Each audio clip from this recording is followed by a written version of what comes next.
I used to believe the iPhone killed BlackBerry. It's such a clean story. Steve Jobs walks on stage in January 2007, holds up a slab of glass with no buttons, and the little keyboard phone in everyone's pocket turns into a fossil overnight. I repeated that version for years at dinner tables. Confident. Wrong, because when you actually open BlackBerry's own financials, the iPhone shows up on the timeline, and then nothing bad happens. BlackBerry keeps growing. Not for months, for years. Now hold on to one small detail because we're going to keep coming back to it. On the top of every BlackBerry there was a tiny red light. It blinked when a message came in. And for a stretch there, that blinking red dot was the single most addictive object in the business world. Executives checked it in bathrooms, under boardroom tables. It even had a nickname, Crackberry. Keep that little light in mind. It matters at the end. So here's what we're doing. Myth on one side, ledger on the other. The popular story says a 2007 keynote did it. The numbers tell a different story, that BlackBerry was already a corpse by 2011, 2 full years before the phone that was supposed to save it ever shipped. Here are the 5 things the ledger shows that the obituary conveniently left out. We're counting down. Number 5. The numbers refuse to cooperate with the myth. The iPhone launched in 2007, and BlackBerry, run by a company called Research in Motion, did not shrink. It went vertical. RIM had somewhere around 10 to 12 million subscribers when the iPhone arrived. 4 years later, in 2011, they'd blown past 70 million subscribers worldwide. Their stock had made them, briefly, one of the most valuable companies in Canada's history. Even the President of the United States refused to give his up. That is not the chart of a company being murdered in 2007. That's a company having the best years of its entire life in the exact window. Everyone insists it was dying. So ask the obvious question. If the iPhone was the murder weapon, why did the victim keep smashing sales records for 4 straight years afterward? The honest answer, the iPhone didn't kill BlackBerry. It just quietly changed what a phone was supposed to be, and BlackBerry didn't notice until the ground had already moved. Which brings us to how they responded. And oh, they responded. Number 4, the tablet that couldn't do email. In 2011, desperate to answer the iPad, RIM launched the BlackBerry Playbook. And honestly, on paper, it wasn't terrible. Sharp screen, genuinely fast. But it shipped with a fatal, almost comedic flaw. It had no native email app. Let that sink in.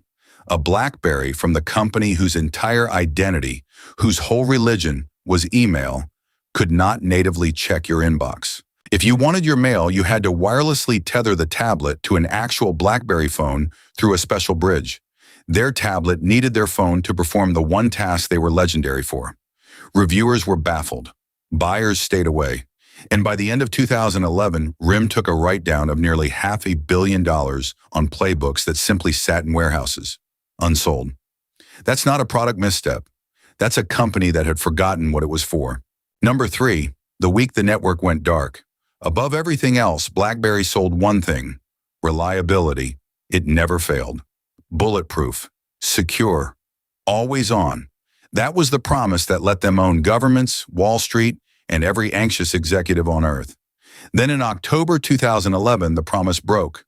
The BlackBerry network went down, not for an hour, for roughly 3 days, rolling across Europe, the Middle East, Africa, and then into North America. Millions of people staring at phones that had gone completely silent. And the timing, I still wince at it. It happened the very same week Apple launched the iPhone 4S. So while BlackBerry customers sat locked out of their own devices, Apple was busy selling a record-breaking phone right next door. Think back to that addictive red glow. For 3 days it stopped blinking. And for an enormous number of people, it never earned their trust to start again. Number 2, 2 captains, 1 sinking ship. For most of its life, RIM was run by not one CEO, but 2, Mike Lazaridis, the brilliant engineer, and Jim Balsillie, the aggressive dealmaker. And for years, that partnership was gorgeous. It built an empire. But watch what a 2-headed leadership does the moment the world changes. When the iPhone appeared, the engineering instinct inside the company was disbelief that no serious person would want a phone with a fragile glass keyboard that drained the battery and hammered the carrier's networks. So the strategy became, keep building better keyboards, Keep optimizing for battery and security. Meanwhile, the entire industry pivoted to touchscreens and apps, and the two men at the top couldn't align fast enough to spin the wheel. Two visions, two power centers, zero decisive action. The clock just kept running while they debated. And number one, the one that actually did it, BlackBerry was fighting the wrong war entirely. They believed, right to the end, that they were selling the world's best email phone. But somewhere around 2010 and 2011, the phone had quietly become something completely different. It became a pocket computer whose whole value lived in apps. The games, Instagram, maps, the dozens of little icons people tapped 100 times a day. And here's the brutal mechanic of a platform. Developers build for the places that have the most users and the best tools. Users follow wherever the apps are. It's a flywheel. Apple and Android had it spinning. BlackBerry's App Store was thin, awkward, and neglected, so the developers never came, which meant the users started leaving, which gave developers even less reason to show up. BlackBerry was left holding the best hardware on the market for a job that people had simply stopped needing done. That is the real cause of death, not a keynote in 2007, a platform that quietly emptied out by 2011. And here's the proof in the timeline. BlackBerry's big comeback phone, BlackBerry 10, the whole company bet everything rescue, didn't launch until early 2013. 2 full years after the numbers had already turned against them.